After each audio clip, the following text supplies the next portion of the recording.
Good morning, everybody. I'm winging it solo today. Today's an exciting day. Deb and Wally and John have gone in to take apart the new long arm machine that Deb's getting. So it's coming home today, but it won't be set up and be operational for a little bit. But at least it's going to be one step closer. So that's where they've gone. And then Deb and Karen are going camping for a couple days on a little mini sewing retreat. So they're going to have fun. Taking their sewing machines and setting up at Keji and having a couple days to sew. So she'll be back on Friday morning, I think it is, that they come back. So that's why I'm flying solo this morning. And we've got, this is our last week of little blocks to do today.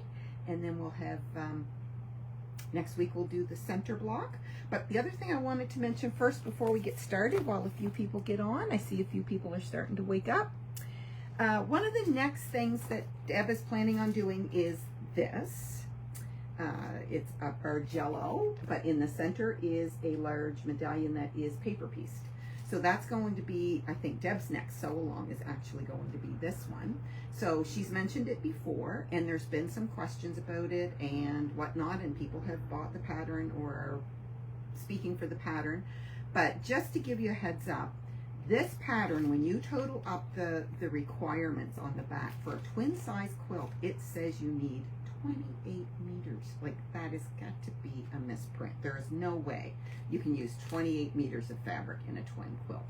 So the reason we haven't been saying anything about getting kits ready or anything like that is because this is actually what Deb is going to work on while she's away sewing for the next couple days, because she wants to get one done and keep track of exactly how much fabric she's using so she can give you guys a better, more accurate idea of what to get for fabric, because there's just no need of buying 28 meters of fabric to do a twin quilt. That's crazy.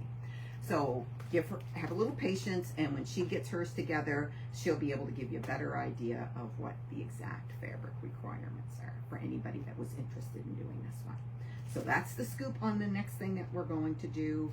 I'm not sure if maybe after next week, after we finish up this sew along, if we'll be starting this one the very next week, or if we might take a week there and do, Deb has been doing those demonstration blocks out of the Square and a Square book in that ruler. So she may do another demo on one of those blocks because she wants to demo a few more of those before we go right into this. But this is the next big thing that's on the agenda, I think.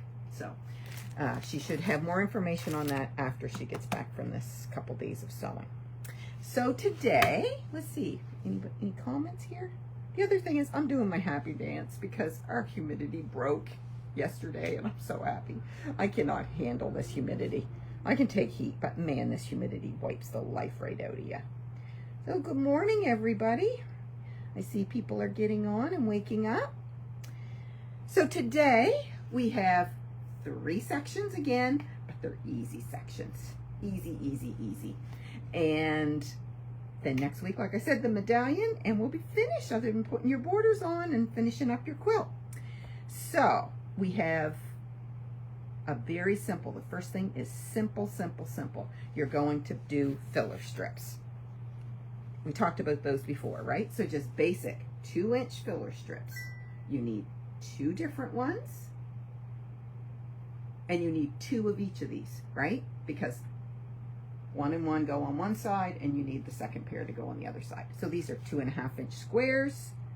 One of them is 6 long, and the other one is 4 long. So that's easy peasy, right? So you guys can handle that, no problem. Then we're doing block everybody is done. I'd be shocked if there's anybody working with us that hasn't done this. It's just your basic pinwheel block. But this one, we actually need 8. That's not bad, and they're 6.5-inch square, so they're not teeny tiny. Nothing like, remember when we did the, wasn't it the pinwheel that we did like 54 or something in one of our sew-alongs, and they were smaller? I think it was the pinwheel. Anyway, 6.5-inch square, and you need 8. You need 4 for one side and 4 for the other. So the only thing tricky about doing these pinwheels that you need to know, maybe this one shows up better, is when you're actually sewing them together, just be careful that when you sew them together, so you want all of them to have the dark on the same side. You don't want, you know, to have 3 of them with the dark like up on this side and then one odd one with the dark down here. So that's the only thing that's tricky. So if you see what I mean, if you fold this one in 4, you don't want, you don't want your next pinwheel to have your dark going down here instead of this way. So that's the only thing that's tricky. It's just how you grab them to put them together. So you want the whole 8 with your pinwheels going with the dark either all on the top or all on the bottom of. I visually pick one corner that I go by to start my block when I lay it out, and I say, okay, if I'm working with this top corner, I always want my dark on the top, and then I lay the rest out accordingly. And that's how I lay each one out. So you need 8 of those, sorry, 8. I actually only did 6, and when I got pulling out my blocks for today, I was like, oh, I need 8. So I gotta whip up a couple more of those. And then the last one, I told you this was an easy week. The last one, just making sure nobody's got any questions here. Lynn, good point. And twist the corner. So the center. I don't know if any of you guys watched that video, but that was in one of our first sew along. The Christmas sew, the one with the birdhouse and whatnot that Deb did the nautical version too. So in that one, if you find the week where we did all of the flying geese, like those 54 or whatever I said, there is a technique where you can flip your center and it will lay flatter. I actually like the, what's it called? The precision piecing solution, not the glue, the precision piecing solution. And on something this big, I don't worry so much about it. I put a squirt of that in there when I press it, and it flattens it right out. So I cheat. I take the lazy way out. That's me. Okay, the last one is this. Isn't that cute? I love this block. I think this is my favorite block in the whole quilt. And then I'm going to tell you guys something you're going to think I'm really weird. You see this fabric right here? This fabric, all of the fabric in my quilt is Lori Holt. And it's from probably 10 to 12 different lines of hers from like 10 years ago and up. And this is from like probably 2015 or something like that. And I have hoarded this one little scrap. I had a piece about like this, because that is my all-time favorite fabric in the world. And I don't know what there is about it, because it's not like Drop Dead Gorgeous. It just makes me happy when I look at it. I know, I'm weird. Anyway, so I broke it out for this quilt, and I'm like sort of grieving that now my little scrap is gone, because I love that fabric. Anyway, you need to make 2 of these. They're 12.5-inch blocks.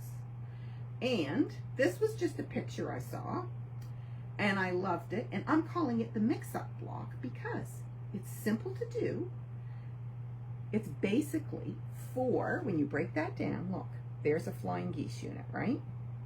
So there's 4. There's one there, one there, one there, and one there. So there's 4 flying geese. And then there's 4 of these parallelograms right here. And that is just a mixed up flying geese. It's like you made a mistake making your flying geese.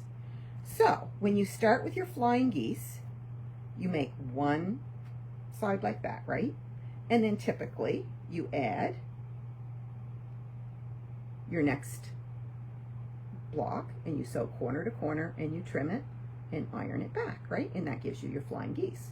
Well, in the parallelogram, you twist it so that instead of your diagonal butting up against this diagonal, you want it to run parallel to that seam. And then you sew it, and then you flip it, you trim it, press it, and flip it back, and there's your parallelogram. So it's like a mixed up flying geese. So it's simple to do. So all of your pieces are cut the same for both the flying geese unit and this little unit. You're cutting the same measurements for each background piece and for each of your squares that go on the end. It's just how you place them afterwards. And I liked it with a background, a dark sort of really dark accent color that takes your eye in the center, and then I liked a medium tone out around the edge. And then it's just a quadrant. I love blocks that are quadrants and then you just flip them, right? So there's your quadrant. You sew 2 of those units together like that. And the only place it has to meet up is this point meets up with that.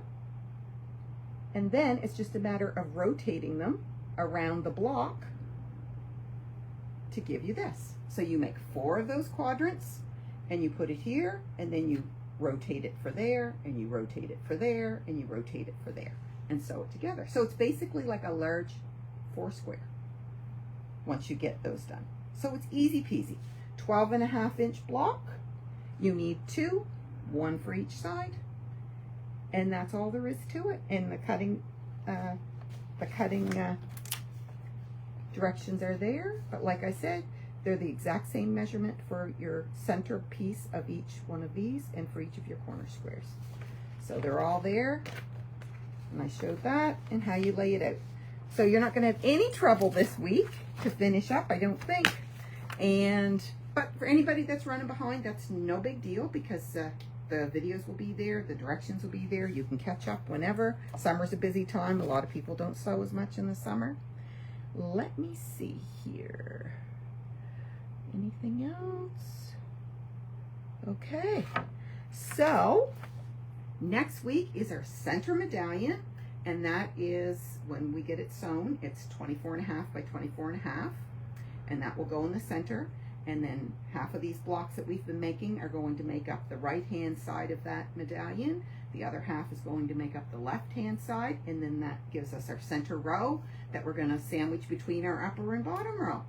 And then it's just a matter of borders if you choose to do borders, and the borders are very flexible.